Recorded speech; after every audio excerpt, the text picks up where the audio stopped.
Hi guys, ഇനിതാ ഇവിടെ കൊണ്ടിട്ട് കുത്തി പിരിക്കാൻ പോയി നമ്മളെ രണ്ടാമത്തെ വാക്സിന് പോകാൻ പോവാണ്. വീട്ടിൽ നിന്ന് മീനൊക്കെ അമ്മ കൊടുത്തത് തിന്ന് നാറാണ്. അപ്പൊ ഇവിടെ ഞാൻ കുറച്ച് പിന്നെ എന്തിട്ട് കൊടുത്തടാ പിന്നെ കുറച്ച് സ്പ്രേ അടിച്ചോട്ടടി. ഭയങ്കര മീനറ്റ് എന്ത് ഇങ്ങനെ കിടക്കുന്ന അവക്ക് കുത്തി വെക്കുന്ന കേട്ടപ്പോ തന്നെ അവള് കുറച്ച് ഡൗൺ ആയി. ഇനി ഞാൻ കുറച്ച് സ്കിൻ കെയർ ചെയ്തിട്ട് ഇവളെ കുണ്ടിക്ക് കൊണ്ടിട്ട് കുത്തിയിട്ട് വരാം. ഒരു ചെറിയ രീതിക്ക് സ്കിൻ കെയർ ഉണ്ടായാലോ പിടിക്കണില്ല തന്നെ. ഫസ്റ്റ് ഞാൻ പോയി കൈകൾ കഴുകിയിട്ട് വരാം. അപ്പൊ കൈ കഴിച്ചിട്ട് വന്നിട്ടുണ്ട് മോയ്സ്ചർ. എല്ലാ വീട്ടിലും പറയണം നോക്കാൻ ഞാൻ എന്തോ എൻ്റെ അക്ഷയ പാത്രമാണ് ഈ മോയ്സ്ചർ ഡോട്ടർ. ഈ കൈ തീർന്നിട്ട് പോലും എനിക്ക് വീണ്ടും വീണ്ടും കല്ലിൽ ഞെക്കി പിഴിയുമ്പോൾ തന്നോണ്ടിരിക്കുക. അപ്പൊ പിന്നെ എനിക്ക് പുതിയത് മേടിക്കാനുള്ള ആ ഒരു മനസ്സ് ഇല്ല. ചടപടേന്നാവട്ടെ. ഞാൻ ഇന്ന് ഇവളെ കണ്ടിട്ട് ഒരു ഗെറ്റ് റെഡി വിത്ത് കുണ്ടിക്ക് കുത്താൻ വീടെടുക്കുക. സോറി, കുണ്ടിയെ ക്ഷമിക്കണം. ചന്തയിൽ കൊണ്ട് കുത്താൻ പോവുകയാണ്. അതിന് കാരണം എന്ന് വെച്ചാൽ ഞാൻ ഒറ്റയ്ക്കാണ് ഇവിടെ വാക്സിൻ എടുക്കാൻ പോകുന്നത്. അപ്പൊ പിന്നെ സൺസ്ക്രീൻ അതുകൊണ്ട് തന്നെ ഇവിടെ തിരിച്ചിട്ടേക്കണത് എനിക്ക് കിട്ടുന്നുണ്ടാ. ഫസ്റ്റ് ടൈം കുത്തിക്കാനായിട്ട് അവൾ ഓടിക്കളഞ്ഞു. ഞാൻ എൻ്റെ നാത്തും കൂടെ ഉണ്ടായിരുന്നു.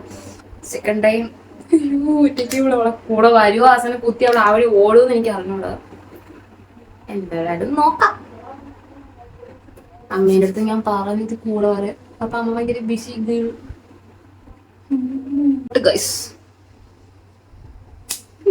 മുടി ഇങ്ങനെ എടുത്ത് ബസ്സിൽ കെട്ടാന്നാണ് വിചാരിച്ചേക്കുന്നത്. ഈ ക്ലിപ്പ് വെച്ചിട്ട് ആക്സിഡന്റ് വന്നിട്ട് എനിക്ക് ഒരു സ്ഥലം വരെ പോകണം. അപ്പൊ അതിനും കൂടി ഒറ്റ ഒരു മേക്കപ്പ് ആയിരിക്കും. ലിപ്സ്റ്റിക്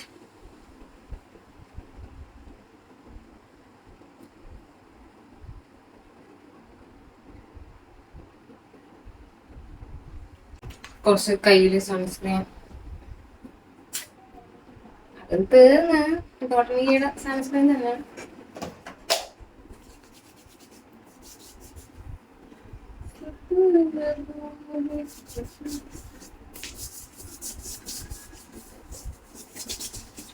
വാച്ചില്ല ചട്ടകം.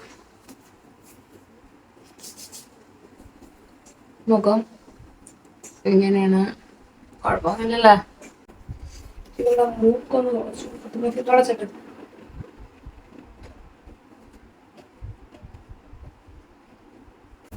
പൊട്ടൊക്കെ വെച്ചുകൊടുത്ത് സൂപ്പറായി. പോയിട്ട് വരാം. വീട്ടില്ല കുത്തിനെ പിടിക്കുന്ന എടുക്കാൻ പറ്റില്ല. വന്നിട്ട് എന്നിട്ട് നിങ്ങൾ കാണുമല്ലേ. അപ്പൊ ശരി, ബൈ. കുത്തി വെച്ചിട്ട് വന്നിട്ടുള്ളവരുടെ അവസ്ഥ ഇതാണ് ഗൈസ്.